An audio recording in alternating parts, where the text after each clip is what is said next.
Deb and I know a lot of the behind the scenes that the public Oh my doesn't God, know or see. tell me. It's crazy, but what we do know is that these people are still very active. There's something called AWA, and it's air, water, animals, and it's the Manson girls. So it's still Squeaky Fromme, it's still Sandra Good, and they have this website, and they're very pro Manson. I've had threats against me. Deb has had many death threats against her. And what they do is they are still a community that is an outreach program, essentially. And we know that, regardless of what Patricia Krenwinkel and Leslie Van Houten say, they're still very connected. Hey, Better Together fans. It's not Maria Menounos. It's Mr. Maria Menounos. Substituting for my lovely and talented wife once again. Today we're going to do a fascinating interview with a personal friend of Maria and I's, Jillian Barberie. If you don't know Jillian, maybe the few of you who don't, there's some young people out there that don't know Jillian. we elderly folk, we know her very well. You're not that old. For decades, Jillian's wit, interviews, and commentary were the go-to morning viewing for not only LA residents, but also every celebrity in Hollywood. Host of Good Day LA, Jillian was so amazing that the show never really recovered upon her departure. But Jillian was no one-trick pony. She was the weather girl to Fox NFL Sunday, noted for her comedic banter, host of numerous shows, actress in many sitcoms, and whether supporting Sharon Tate's family in the years following the Manson family murders, experiencing 6 degrees of El Chapo, being a regular on the Howard Stern show, beating cancer, being a single mom, combating Hollywood and workplace toxicity, paying alimony, or selling great merchandise on HSN. Jillian is one of the coolest people on the planet with so much life experience and advice to offer. Better Together and the Heel Squad are happy to welcome our personal friend, Jillian Barberie. And besides the fact that I butchered my friend's intro, which is probably something more psychosomatic, You nailed it. I will say that one of the things that I'm going to jump right in on, Kels, just so everyone knows, there's so much to talk about with Jillian. I feel like she is just the next generation of Maria. She was doing everything before Maria. Right. She was acting, she was reporting. Right. And like Maria, she's just someone cool to have in the office. She was very light, positive. Helped everyone, and has a ton of friends. But one of the things she's very justice-minded, like Maria. And the whole thing with the Manson family always going up for parole really irked her. And as the years went on, she became very close with Sharon Tate's family, the mother, the daughters, and became basically an advocate. Right. And would go to every parole hearing and would help them with petitions and just got super involved. And then there's some involvement with the BTK killer's daughter.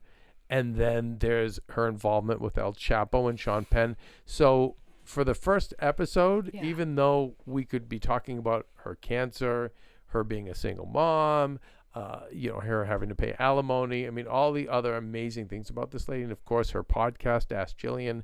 I'm going to jump right in to this, and I want to hear about the Manson family stuff. Ooh, me too.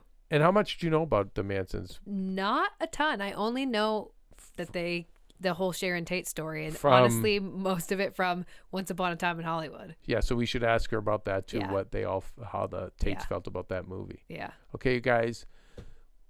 I'm excited. A little true crime moment for Better All Together. All due respect, yes. Let's go to the interview with Jillian. Jillian. Oh, thank you so much, you two. I first of all love you, and I love Maria, because you're so. When we say Hollywood friends, that can be so. Not misleading, but I've known so many people here. I've lived here for almost 30 years, and people come and go, and they say they're your friends, but when it comes down to it, they're not. And I have to tell you and thank you, because when I was going through my chemo and breast cancer, you totally reached out. Like, I can't tell you how many people said, "Oh, if you need anything," but they didn't mean it. You were like, "We will shop for the kids. We will get groceries. We will come take the pets for a walk." I was like, "Oh my gosh." So, I could talk. I'm an open book, and I just wanted to say thank you to Maria, because you're the real deal.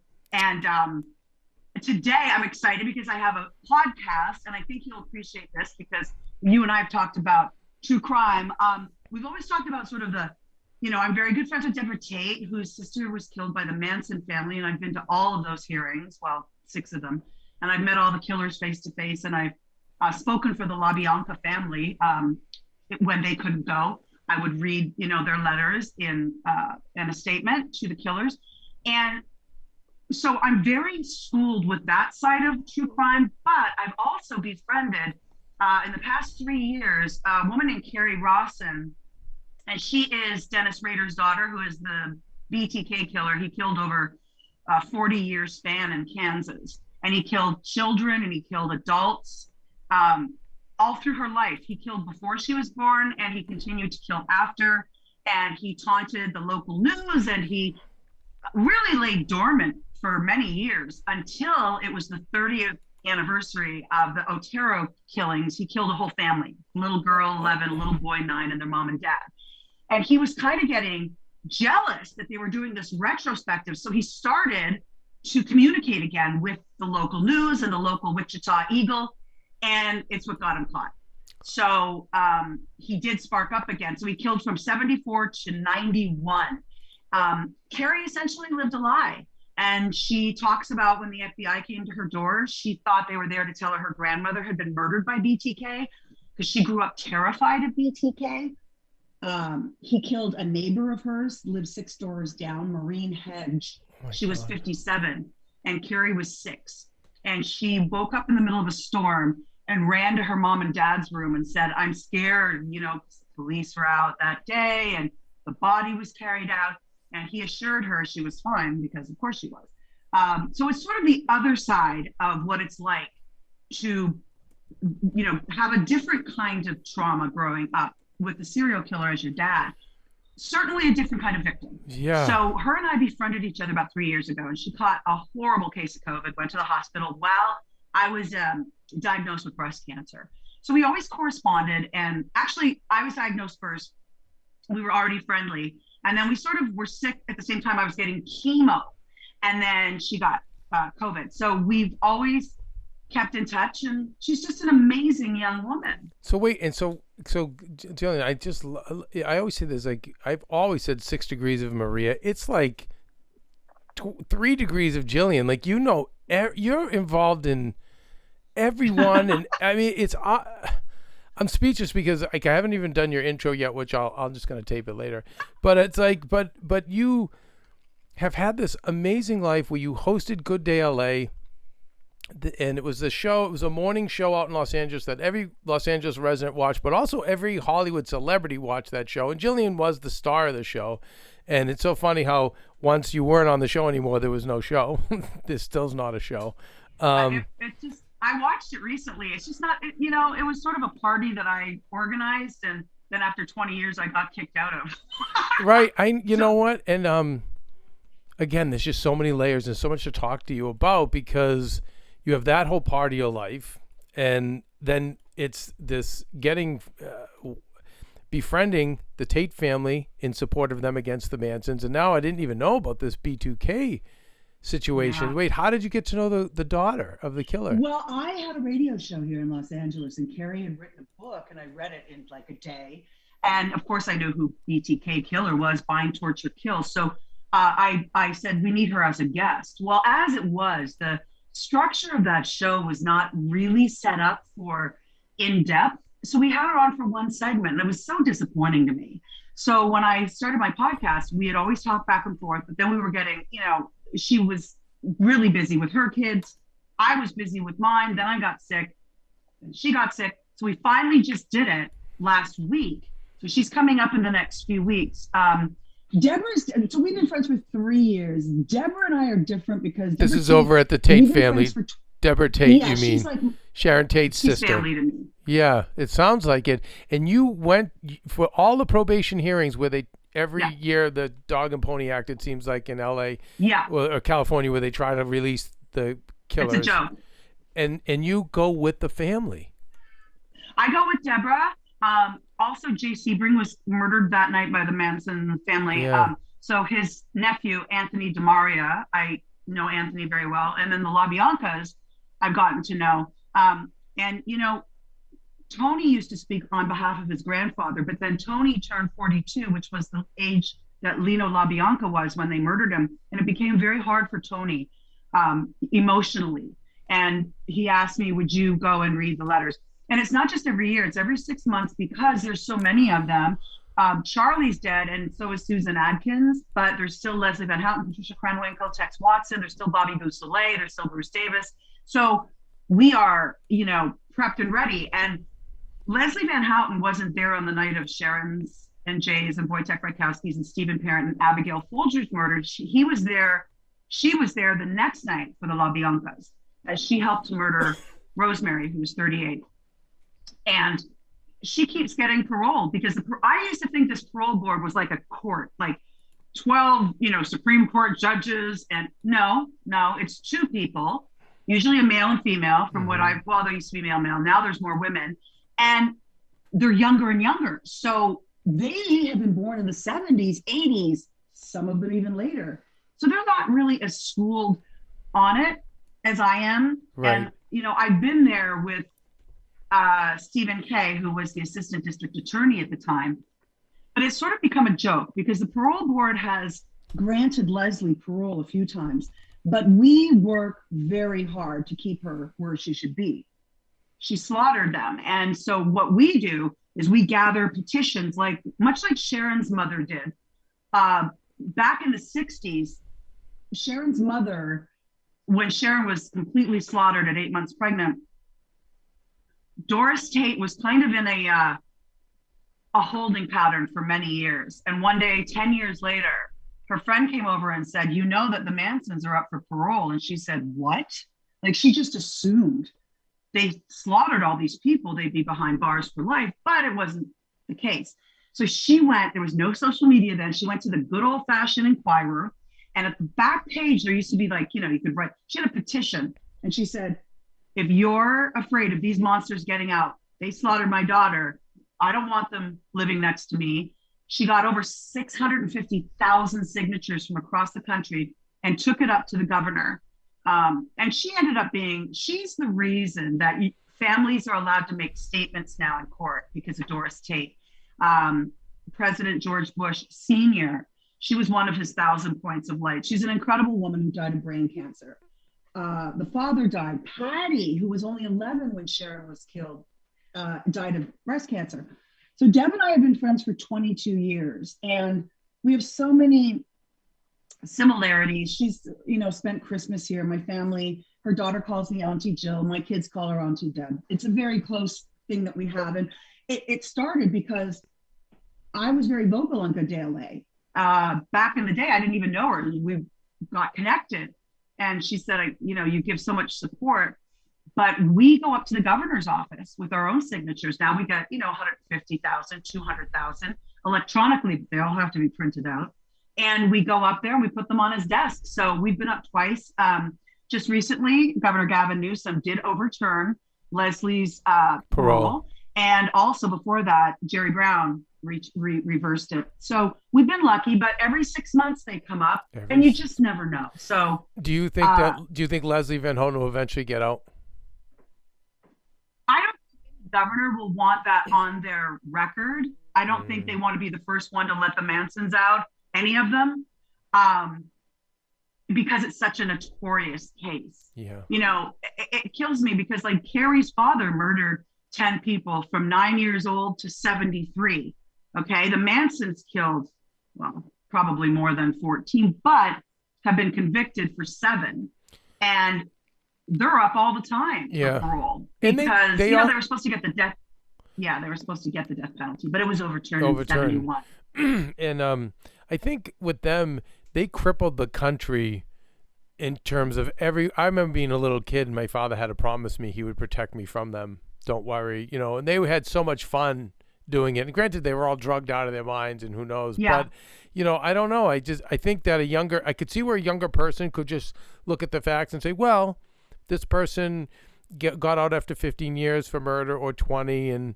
But I think that it went a lot deeper than just even who they killed. Absolutely deeper. in interviews, Deb and I know a lot of the behind the scenes that the public Oh my doesn't God, know or see. tell me. Okay, so Leslie had an ongoing romance with another convicted killer. He was at a different penitentiary. Bruce Davis makes paintings and makes money, which, son of Sam law, you're not supposed to. Tex Watson, who had 4 children while he was behind bars, denied Sharon the right to have 1 child. He's fathered 4. They've all gone to Brigham Young University on the taxpayer's dollar. It's crazy. But what we do know is that these people are still very active. There's something called AWA, and it's air, water, animals, and it's the Manson girls. So it's still Squeaky Fromme, it's still Sandra Good, and they have this website, and they're very pro Manson. I've had threats against me. Deb has had many death threats against her. And what they do is they are still a community that is an outreach program, essentially. And we know that, regardless of what Patricia Krenwinkel and Leslie Van Houten say, they're still very connected. And they haven't learned their lesson. I mean, if Leslie got out, I don't care that she's an elderly woman. Now they're up every year because of this elderly law. If you're over a certain age, you automatically get parole. So, that's been So the inside stuff is more along the lines. Yeah, of, don't they, isn't it the environment that they're fighting for, like with that group that they have? So that's kind of their. Yeah. And do they all keep in touch with one another, do you think? Oh, yeah. Absolutely. No way. Really? Oh, yes. We know that for a fact that both Sandy Good and Squeaky were still in touch with Charles Manson. Tex's wife divorced him finally, but she did, give him 4 kids. There's so many behind the scene things. For instance, Rosemary LaBianca, she had kids before she married Leno, and one of them's name is Susan. And Susan LaBianca forgave Tex Watson. It's a very public, you can go on YouTube and see her petitioning to get her mother's killer out of jail. Well, Patty Tate was married to an LA Laker, and they had kids, and they moved to Santa Barbara. And Patty was at a soccer practice with her daughter, and this woman befriended her.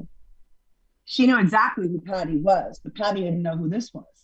And it was the woman who was trying to get Tex out. So she was very manipulative and having their daughters become friends, because she wanted to talk Patty into, letting Tex out. There's just so many crazy behind the scenes stories.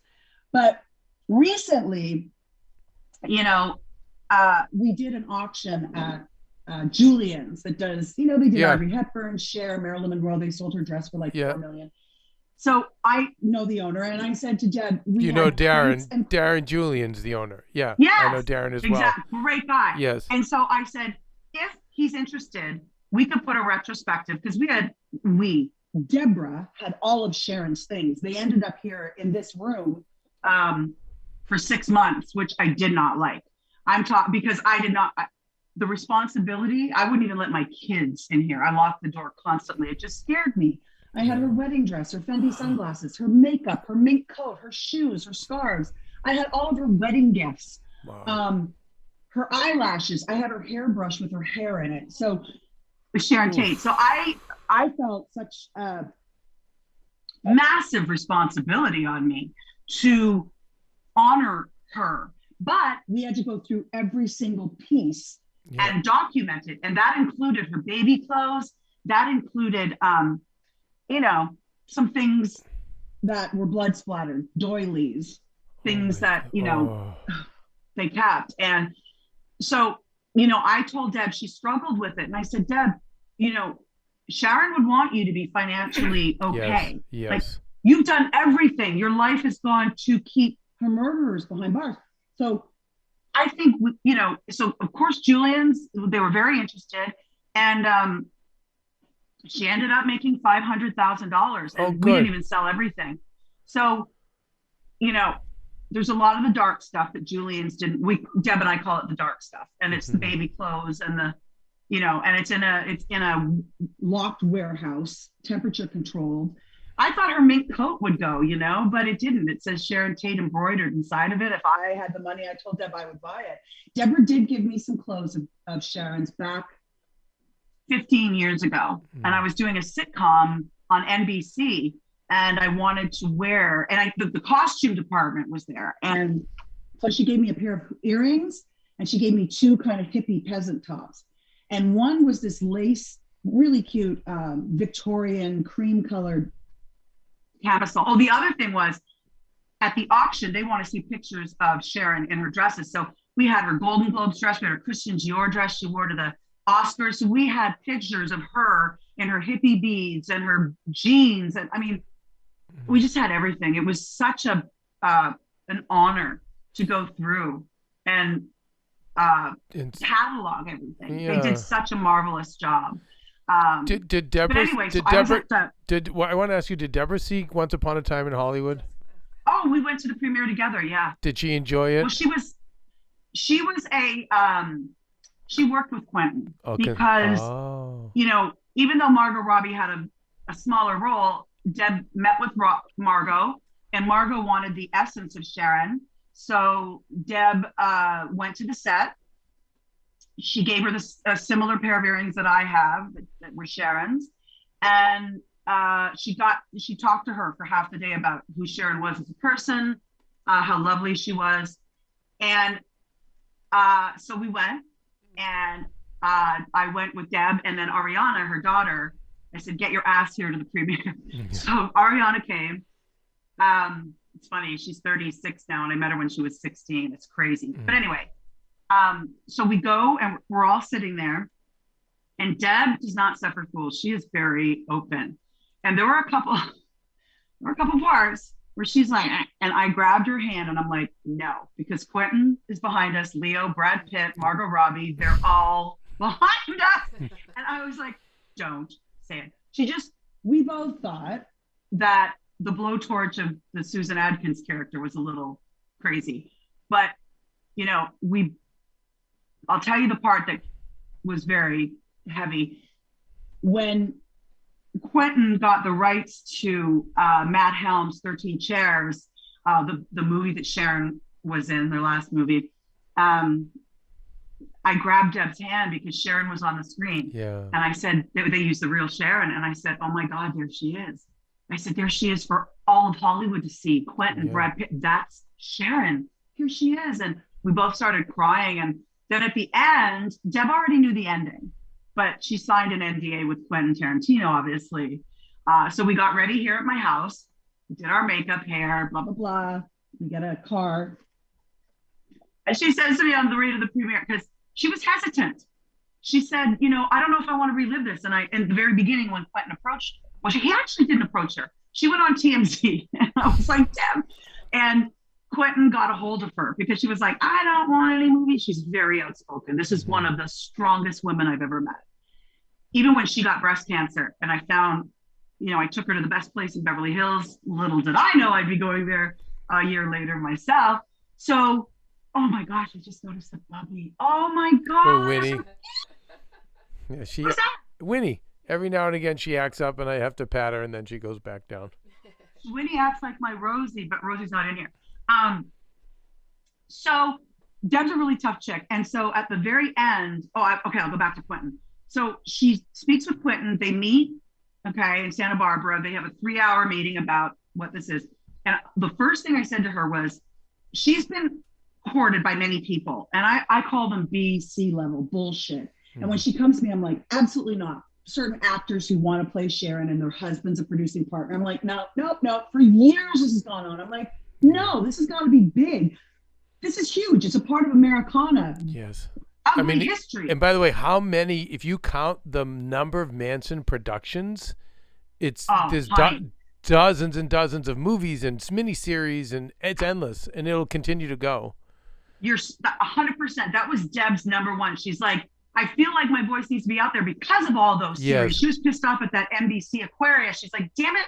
So I said to her, you're taking this meeting with Quentin because it's Quentin fucking Tarantino. Right. And every time I turned the channel, it was like Al Pacino's joining, Burt Reynolds. I go, Luke Perry.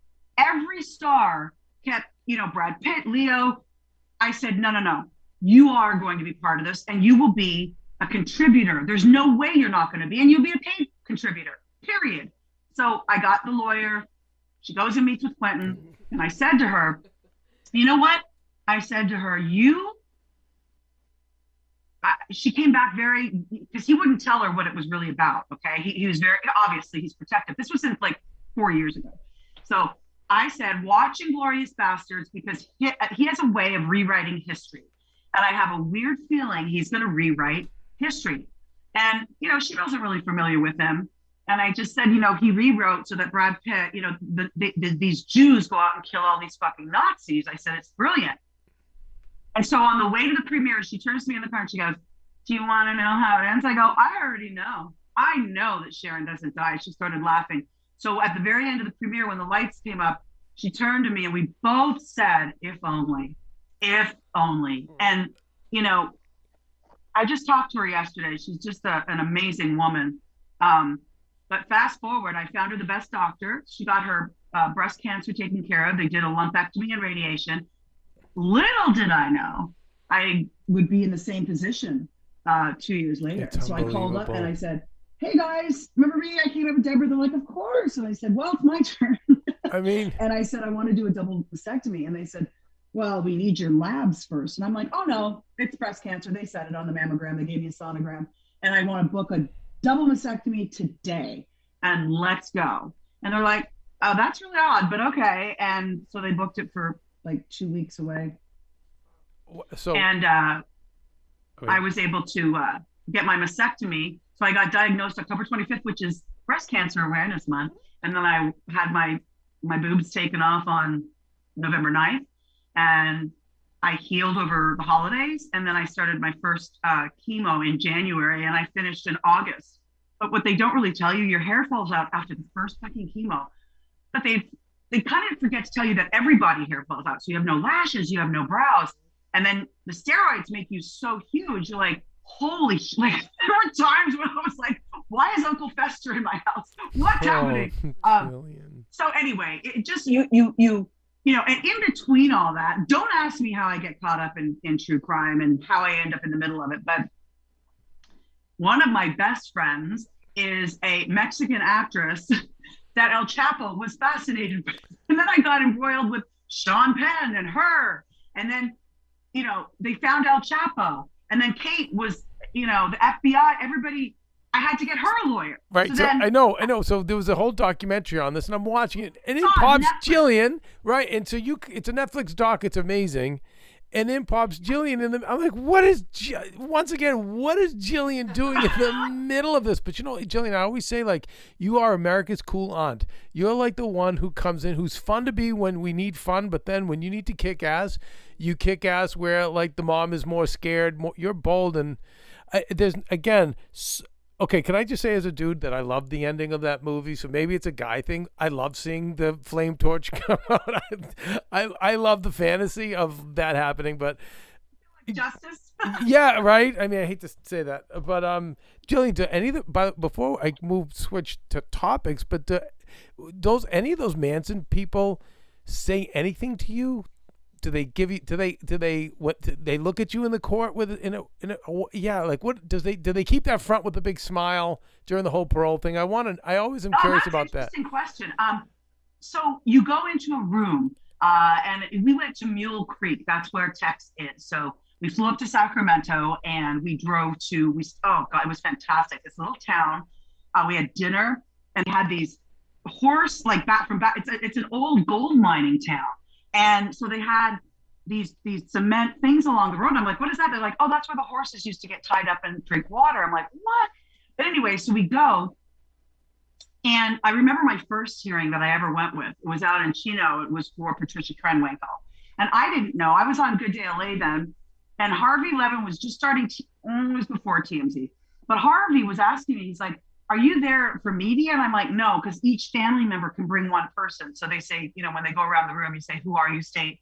And then she'll say, Deborah Tate, and then I will say Jillian Barbery's support for Deborah Tate. So you're there for support. But over the years, I ended up, getting to know everyone very well. And the LaBiancas just said, please will you speak in front of Tex? When I went to the Patricia Krenwinkel, I was sitting beside Anthony DeMaria, who looks an awful lot like his uncle Jay Sebring. And Deb, myself, she comes in, she has shackles on, and she looked at all of us. And then she proceeds to tell what a great prisoner ideal she's been for. And she gets to speak, I think she spoke for 7 hours. I've been to some with Tex where he spoke for 9 hours. 9 hours? Yeah, we take a break, come back in, and then the family gets to speak, but you only get 3 minutes. So each person, I'm reading the LaBiancas very quickly, and he was looking. He's not allowed to address you. He did address Anthony DeMaria.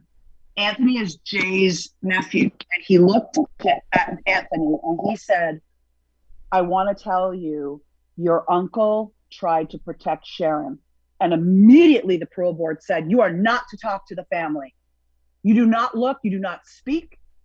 So he had to just kind of sit there. And then I spoke on behalf of the LaBiancas, and I asked Tony, "Is it okay if I say one thing at the end?" And he said, "Whatever you want." And I said to him, "Mr. Watson, you were granted the luxury of having 4 children, and you took that away from Sharon. You took away her baby, which would have lived. She was 8.5 months pregnant. She was 2 weeks away from giving birth. Her baby lived for 20 minutes in her belly after they murdered her." So, I said it's to me disgrace that you have been given these, these beautiful opportunities in life that you denied your victims of. And that was so yes. Do they see you? Yes. He tried to engage, not with me, but with Anthony, Jay's nephew. Yeah, what do you make of that, his engagement? Do you think it was genuine? I do. And I also believe for Anthony, because Anthony I know very well. Anthony also has a documentary out. His uncle was a rock star in the 60s.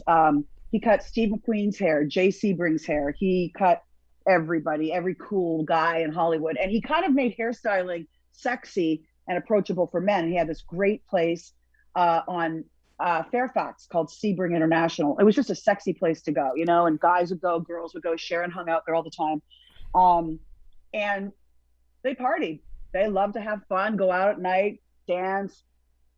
But the last day of Sharon's life, whenever I hear somebody go, "Oh, yeah, I was," these old Hollywood types will say they were invited. It's all bullshit, because the only person that Sharon invited that night and then called it off was Deb and her friend. And she said, she used to call her Pumpkin, and she said, I'm smoked. I'm done. It was 104 that day. She had Sheila Wells over, who's another actress, and Sheila brought her baby, whose middle name is Tate. And Sharon was bursting, going to have her baby. And they lounged in the pool. And Winifred Chapman, who was the housekeeper, they had like a little bit of a light lunch. And then Sharon took a nap. And later, when she woke up, they were starving. And they're like, "Let's just go down to," she called Deb and said, "Pumpkin, I can't do it. I'm exhausted. I'm going to be in bed early tonight." So they, went back to her house, and there was no party intended, although people say there was. There truly wasn't. And that was it. I mean, everyone went to their room. Jay was talking to her in her bedroom on the corner of her bed, and she was already in bed. And Abigail Folger was in her bedroom, and Wojtek was on the couch. Unfortunately, Stephen Parent was I've gotten to know his family as well. He was just at the wrong place, the wrong time. He came to get a radio from William Garrettson, who was who was renting the house. So I did go to that house before they tore it down, before Trent Reznor moved in. And what did it look like? Very eerie for me. I went at night with a friend, and I left immediately. I just said, I don't want to be any part. It was very dark. Ironically, I ended up going to a party there 3 years ago. The guy who did the Full House series, Jeff Franklin. Jeff Franklin. Yes. He had a big party there. And Gary Dell'Abate was there, JD. I walked in, I'm John Stamos. I'm like, what the fuck? It was so much fun.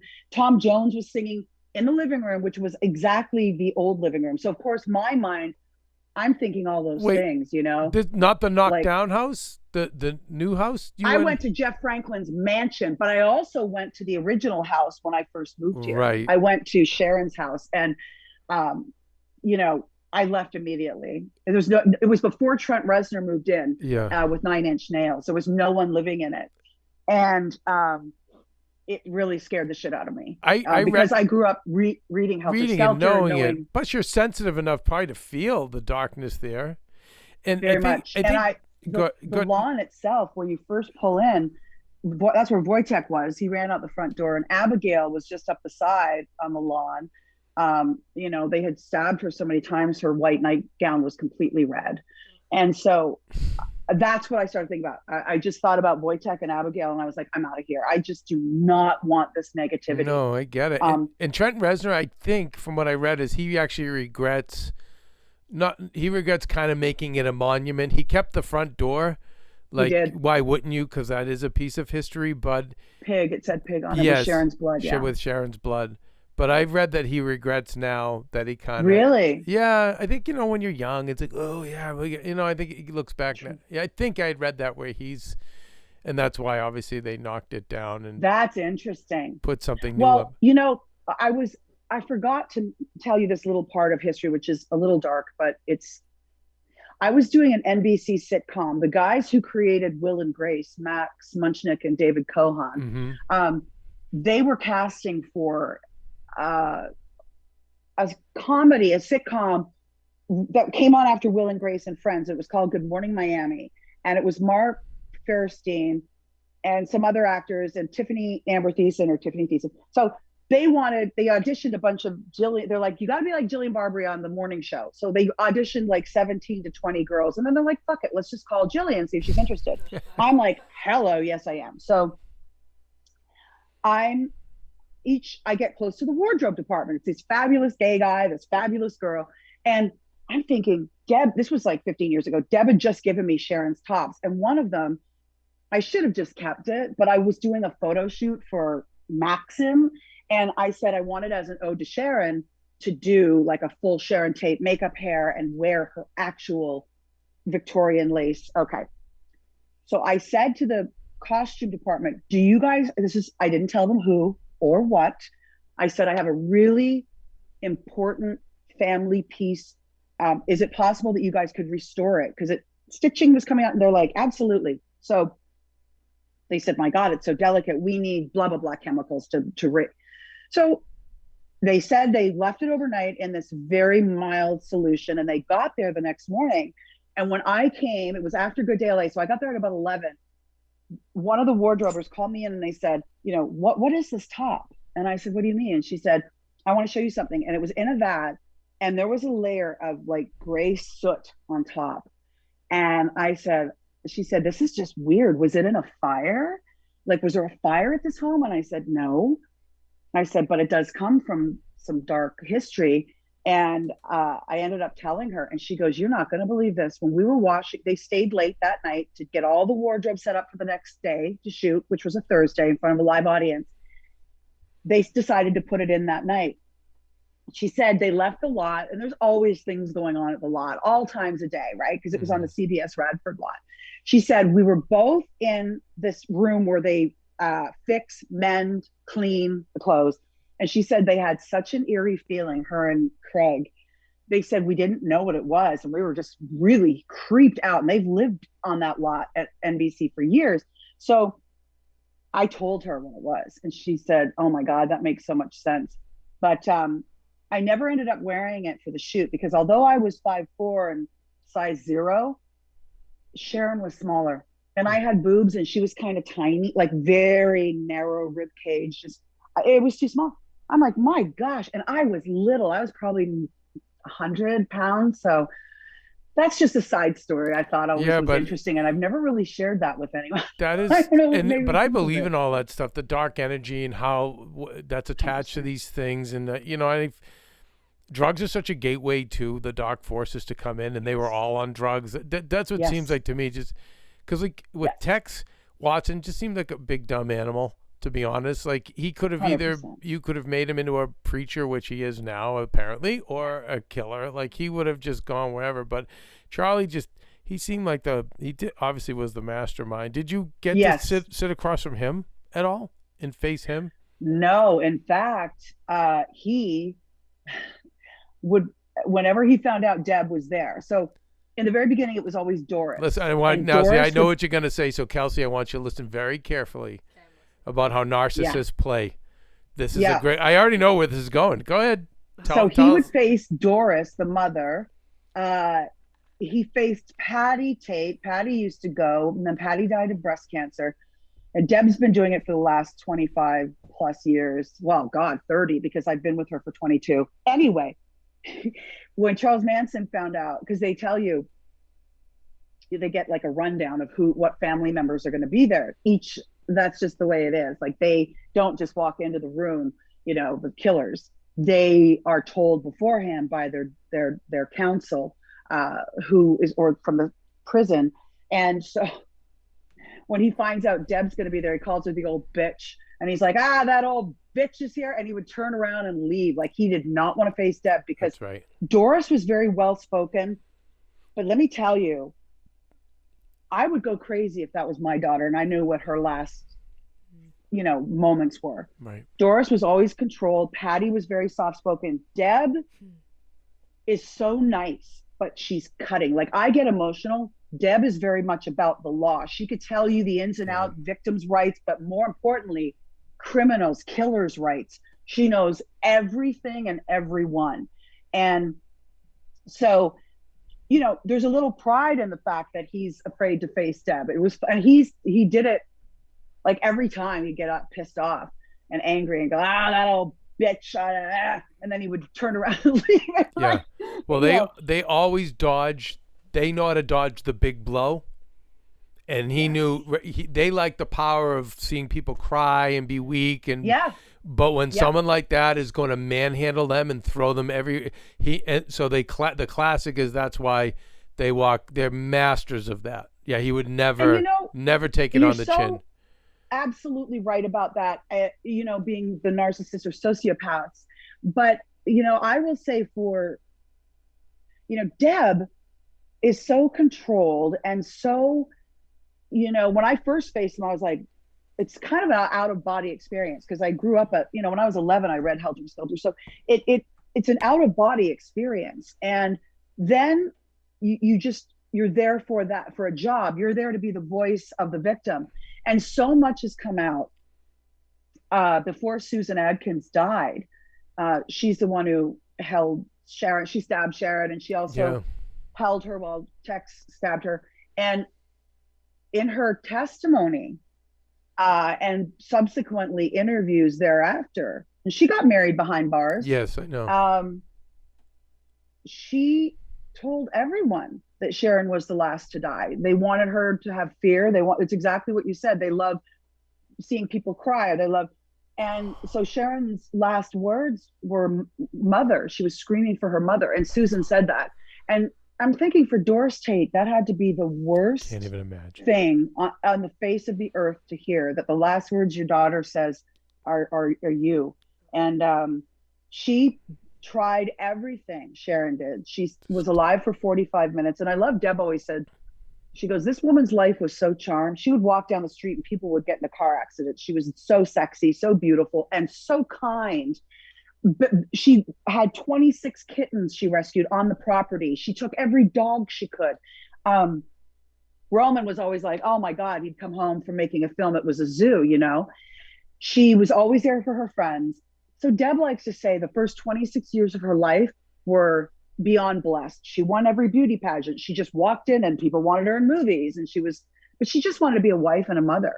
And then she says the last 45 minutes of her life were hell. So, Deb chooses to think about the 26 years, and the last 45, they did horrible things. They mentally tortured her and she said, just because she knew she was dead. And she just said, well, then take the baby, but you can kill me after you take the baby, like just frantic. Yeah. And, you know, at some point, Susan Adkins just said, shut the F up. I'm sick of listening to you bitch and moan. I have no mercy for you. It was horrendous. It was sickening. And when you sit across from them, the ones you sat across from, do you think there's any part of them that has changed or is remorseful, or what do you think from being around them? Well, Deb calls them crocodile tears. Like when we were sitting with Patricia Krenwinkel, she's got the whole little, but there's no tears. With Leslie, she'll come right out and say, you know, I stabbed Mrs. LaBianca. She, in the beginning, kind of tried to distance herself from it. Her lawyer and I have massive fights. So he came on the radio once, not knowing who he thought, oh, it's KBC radio, I'm going to talk. So everyone was listening. The LaBiancas, obviously the Tates, Stephen Parent's family. I'm not sure if they were listening, but he didn't know that not only had I been to the hearings, that I was a very good friend of Deborah Tate. So we kind of got into it. But at first he didn't, you know, he's like, you know, she was 19 and blah, blah, blah, blah. And I started, and we started a yelling match, and he finally hung up on me. But I did say, I was like, yeah, I was 19 once. I've tried drugs. I'm like, I wouldn't slaughter a woman, like an innocent woman.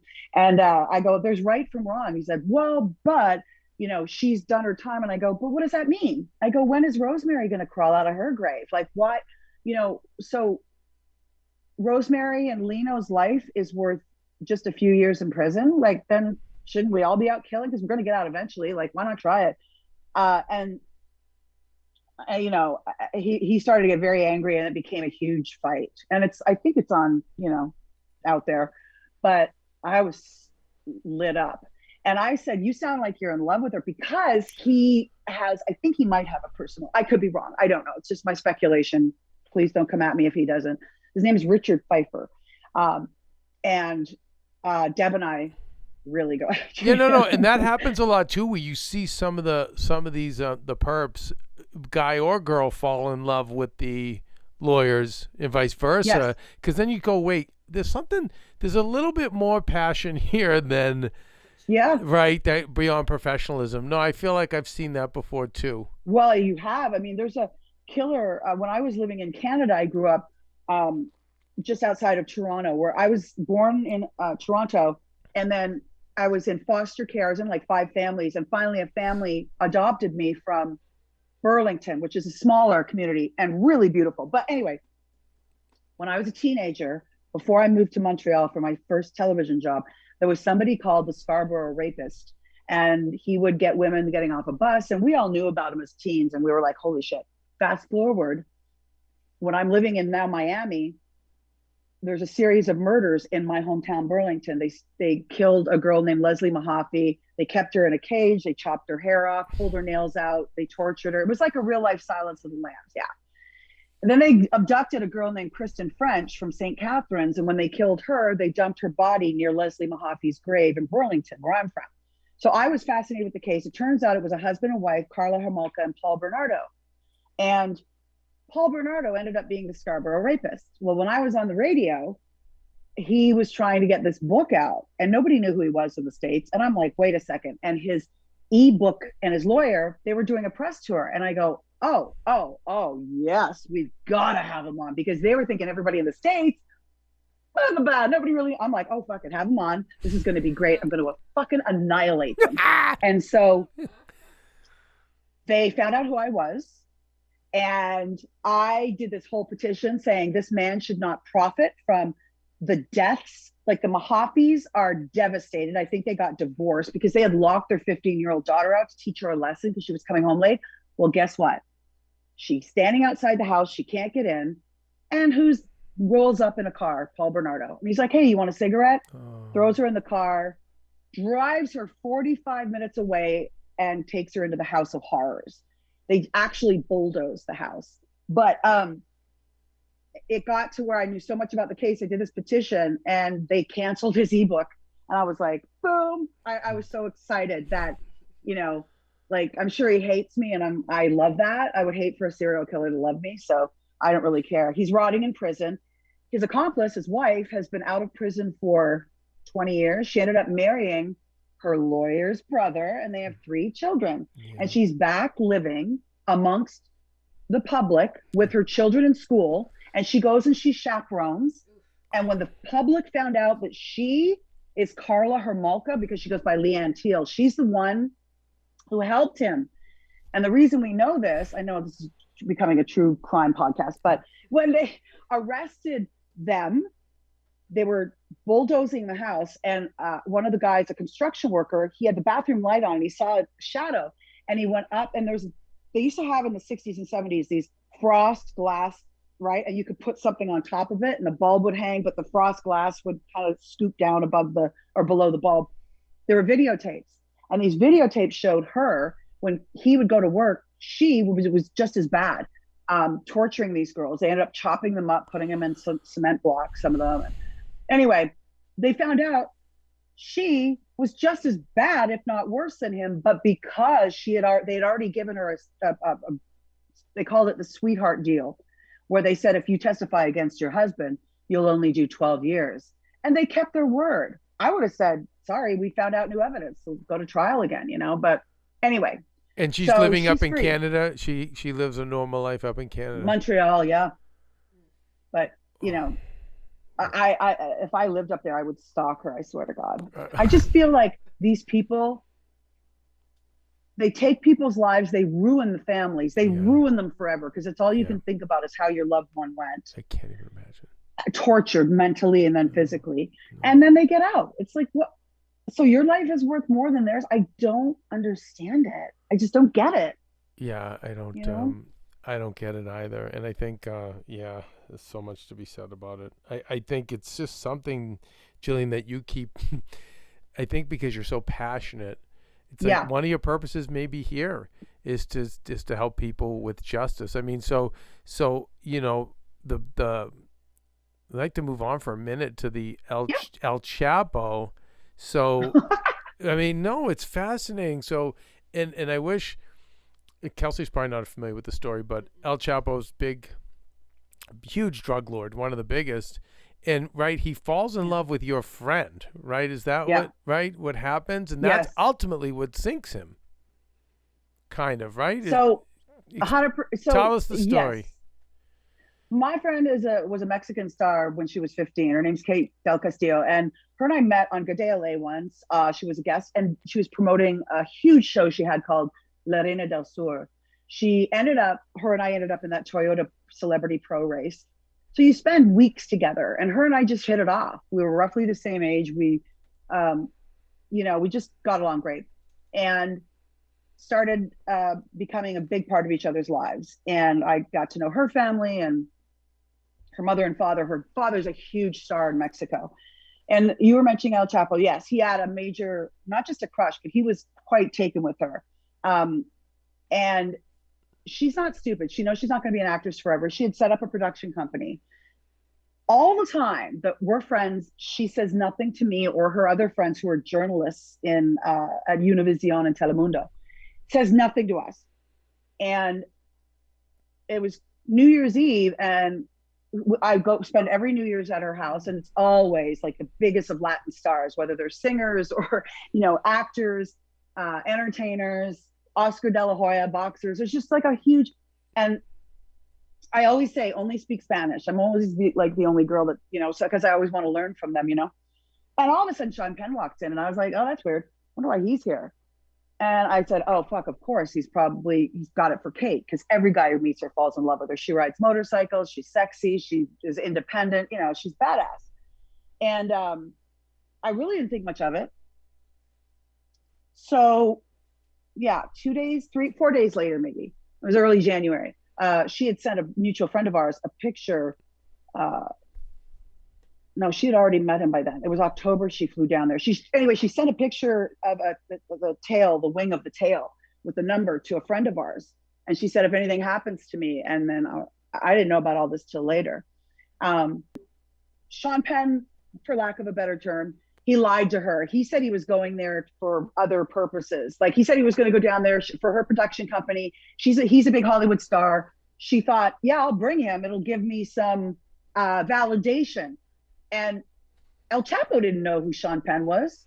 He's like, who's this guy, gringo? Can we, he says in Spanish to her, can we trust him? If she would have said, at that point, Sean's across the table from him, and he goes, I'm writing an article for Rolling Stone. And she looked at Sean like, what the fuck? You never said that on the plane on the way over here. So when he turns to Kate, El Chapo, and says to her, can I trust him? She could have said no. And you know what that would have meant? There were 100 guys around him right then with AK-47s. It would have been a very bad ending. But she said, yes, you can trust him. So, you know, honestly, again, I think that she didn't know what she was getting into. She was trying to do the right thing by having Sean there. And I say in the documentary, I don't feel that his intentions were good. I feel like he, you know, was there for his own gain. I'm like, for an article in Rolling Stone, you had access to it'd be like Pablo Escobar doing an interview. No different. He is the Pablo Escobar of our times. He's the fucking richest man. He's the king of king drug lords. And with the Sinaloa cartel, put her life in danger, which subsequently put my life in danger. We had to, I had to hire a detective. I'm just going to turn this one on. I had to hire a detective. And they stayed at my house for days, like with a gun. And with her, I stayed with her for every night for 3 weeks while I could, because I had kids. And it was just a really scary situation. So we were at her house and she was freaking out. And we have a journalist friend named Lidia Cachao. She's written about the cartels in Mexico for her whole life. All of her friends are dead because they kill journalists. They kill the mayor. They shoot down everybody. And she said to me, you need to get her the best criminal defense attorney. And I was like, what? So, because I was like over my head, I didn't understand, you know. So I did some research and, you know, thought of everyone I've had ever on my show, from Mark Garagos to, and finally, I'm really good friends with my neighbor, and her husband works at Warner Brothers. Well, he did, he's retired, but he was there for 40 years. And his brother was a criminal defense attorney, one of them on O.J. Simpson. So I called him and he said, there's only one man that I would ever trust with this, and it's Harlan Braun. And I went, of course, it's Harlan Braun. So I called up Harlan and I said, are you familiar with my friend's case? Her name is Kate Del Castillo. And, you know, there's this El Chapo. And he said, of course I know. And he said, yes, have her come in. He saved her life. She always says to me, amiga, you saved my life, which, you know, because she couldn't go back to Mexico. She had signed an option for a Netflix series. She had already done the first season. They signed on for season 2. She could not go back to Mexico. They were harassing her parents, the government. Like, it's a whole... Yeah, why Mexico, would they run by their own rules? So the criminal charges would be on her for what, being friends with him, or being... Well, just possibly knowing him and maybe knowing more than she let on, which she didn't. She was there for her production company to possibly tell his life story, which she does have the rights to. So Sean Penn could write that fucking article for Rolling Stone, whatever. She's got the rights. Like, she could really tell the story. She still has the rights. And he trusts her to tell it. And he still trusts her to tell the story. Oh yeah. El Chapo. Well, because he knows she had nothing to do with Sean Penn's intentions. She did not know it was about Rolling Stone. She was there to learn more about him, to tell his story. She brought Sean Penn thinking he knows Oliver Stone very well. If anyone could get this done. Sean Penn ingratiated himself into this mission. Okay. She was just supposed to go with these 2 Latin producers. Well, at the last minute, they meet at the Polo Lounge and there's Sean Penn. So it was just kind of like, and by the way, the big story, and I talked to Harvey Levin about this, the real big story was they all signed immunity, as in, like, nothing legally could happen to them. All 3 of them signed this document that was all notarized and done by a lawyer that stated that they could not have any criminal charges pressed against them for knowing the whereabouts of El Chapo. Guess who they didn't include in that? Kate. So you know what their excuse was? Well, she's an actor. They're journalists. I'm sorry. Last time I fucking checked, Sean Penn was an actor. Right. So it was a very nefarious situation to be in. So she was terrified. She couldn't go back to Mexico because the government hates her because she found El Chapo before they could. And it's a huge embarrassment. So for us, at least El Chapo in our eyes is upfront and honest about who he is. The authorities to her and to me were like, you're not. They're embarrassed, so they want to have a scapegoat. They want to go after her. And this all started because she basically wrote she tweeted something as such, like, at least with El Chapo, who he is. Right. With the Mexican government, you don't. And the shit hit the fan after that. And so that was like 10 years ago, way before all this. So he's always had an affinity for her. But yeah, that was a crazy And how situation. Close is she? Do you know how close she is to telling his story? Oh, well, she's doing a bunch of stuff with her production company right now for both television and for film. She was in the last Bad Boys 3.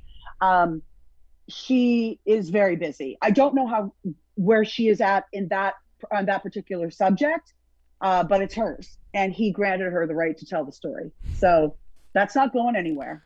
Like, I love you getting involved in crime. I don't even mean to. I swear to God. I just happen to be friends with these people. Yeah, but no, it's great sense. But isn't it interesting that Mrs. Tate would get sick and the daughter would get sick, get cancer, then you would get cancer. Yep. We see it on the show all the time.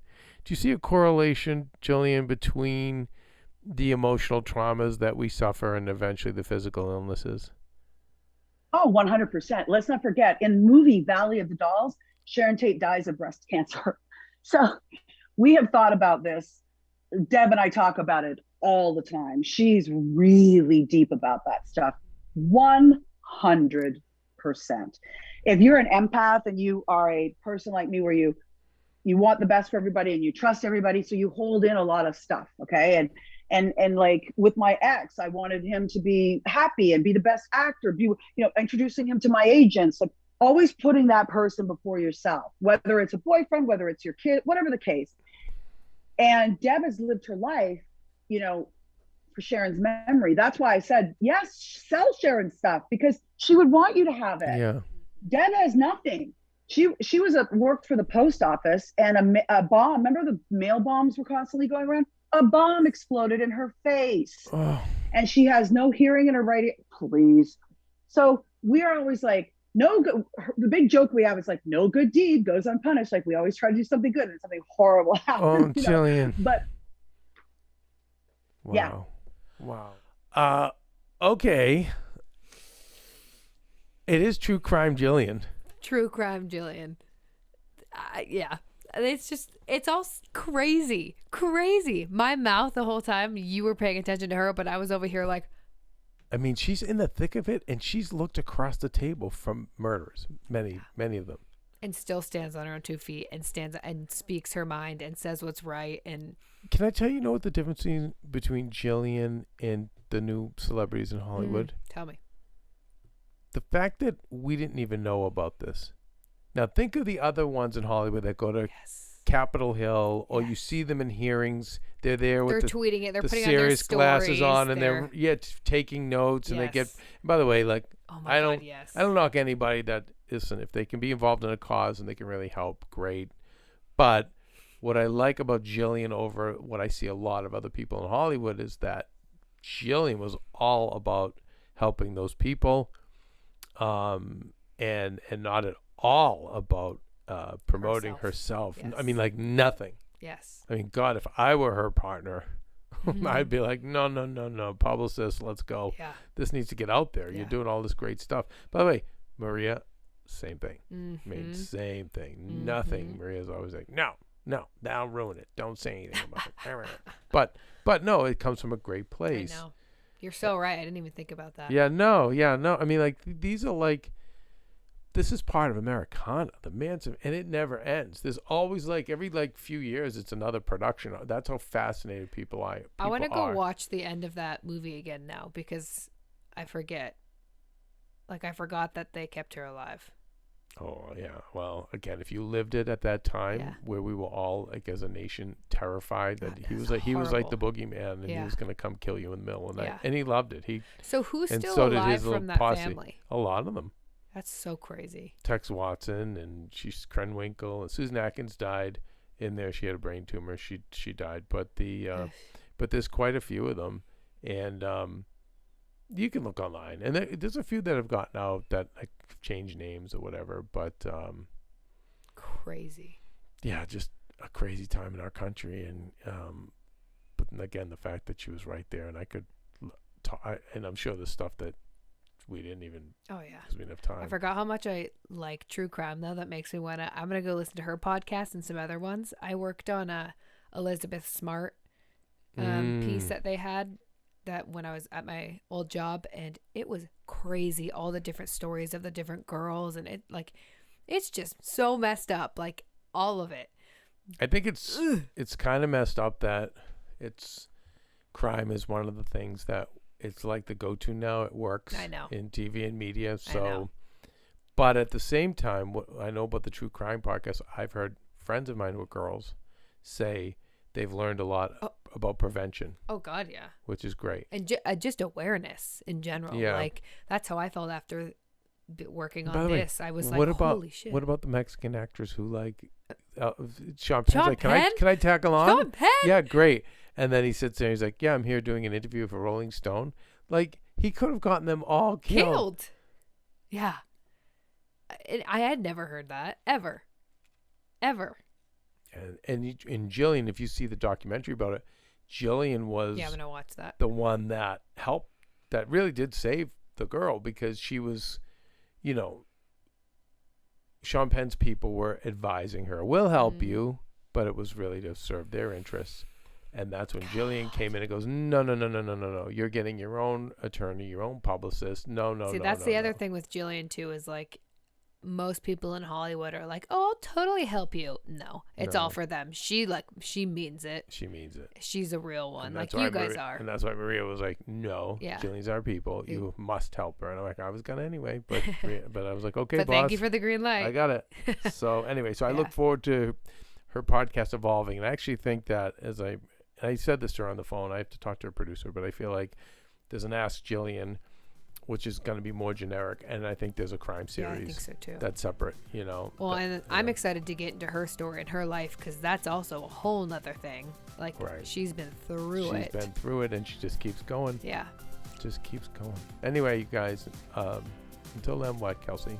Until then, be nice people, make good choices, listen to part 2 tomorrow, and be present.